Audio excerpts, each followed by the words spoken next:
Hello, this is Louise again. This is my these are my slides that I'm going to use for my lesson plan for the Ceramics 2 students that I have, and it focuses on ancient vessels and their decoration. And also I'm going to teach my students through the virtual Getty website more about just ancient artifacts, ancient art based focused on Greek and Roman. So it's not just the functional objects that I want them to get familiar with, but also the sculptures. And the reason why I do that is also to make them more familiar with virtual museum websites, because I have to admit, I have not done this. I have not implemented it in my lesson plans, but I will after this great unit. So, course, I think it's important what we read from Weil saying, hey, the museum needs to connect with the community, but I think the community needs to connect with the museum, and that's the responsible of an art teacher, in my opinion. So I am starting to do that. And this is how. So my students will get these slides, and they all have their own Chromebook, so they can all look at it. So they'll go into my slides, and what they'll see, oops, this is my first one, is ceramic and ancient art. Whoops, I need to change that. Let's get inspired.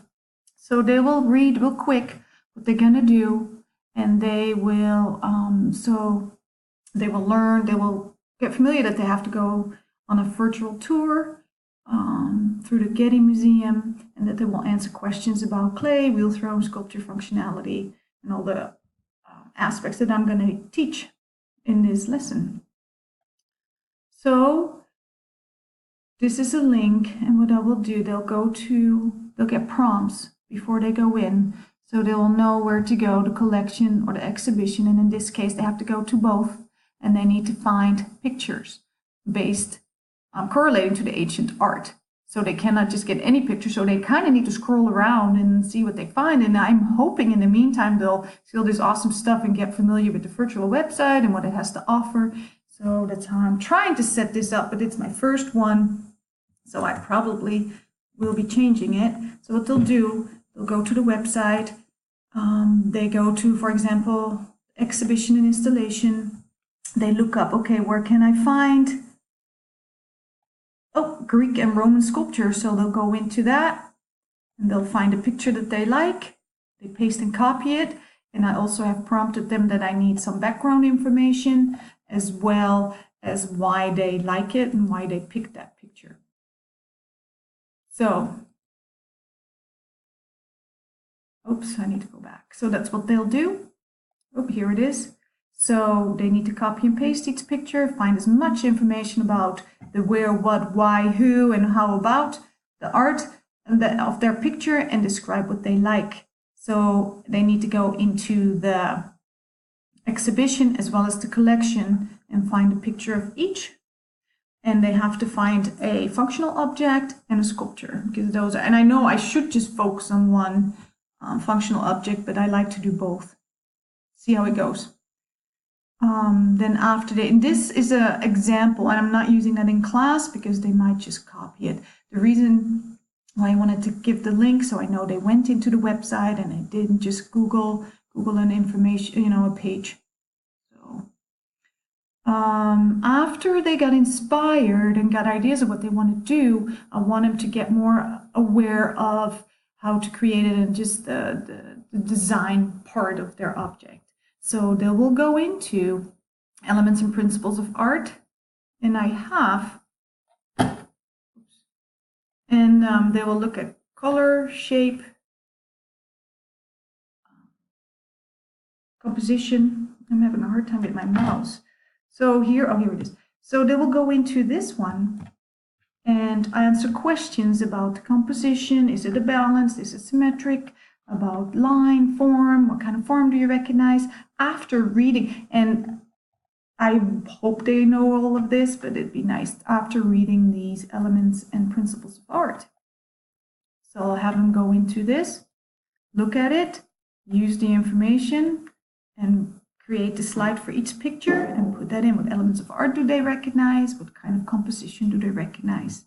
And then after that, the color, and this is a link to a movie, and I'll show you that. I'll have them look at that because I want them to use, I know the Greek vases and all those have the black and orange look to them.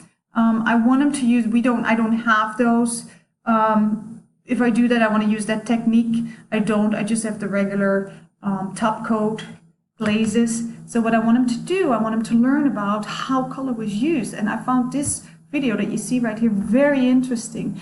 It is about the original colors that they had. They can find that now with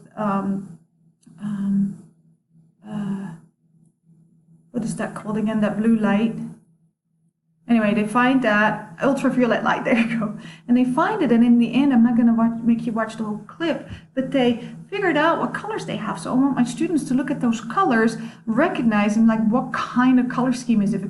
Is it complementary? Is it analogous? Is it triadic? So I want them to pick and realize and think about that. What kind of colors are those? And then use that information to create their own color scheme on their vessel. So they do that. There are the questions. They need to get those answers answered. Then after that, they can pick two. They will throw it. But then after their thrown vessel that is made out of 3 parts, they will create a sculptural texture or just a stamp relief. And you might not know what that is. I kind of created that in another unit so they know what I'm talking about. So if they decide to do a stamp relief, they will look at this little clip, and it shows awesome information about clay, how it's made, and in the old days, I think, more than now, throwing, as you can see, those little clips, and then the decorative area. We're not going to use this slip, we'll just use my stamp technique. If they don't want to use the stamp technique, oops, then they will go into this link, and they will use this informational clip about sculpting it on. Look at that, isn't that awesome? So this is all from the Getty Museum, all linked to it, and they will look at that. So they can decide which one they want, and then use the color schemes of that clip they saw before. Oops. I need to get rid of this, of those ancient, there we go.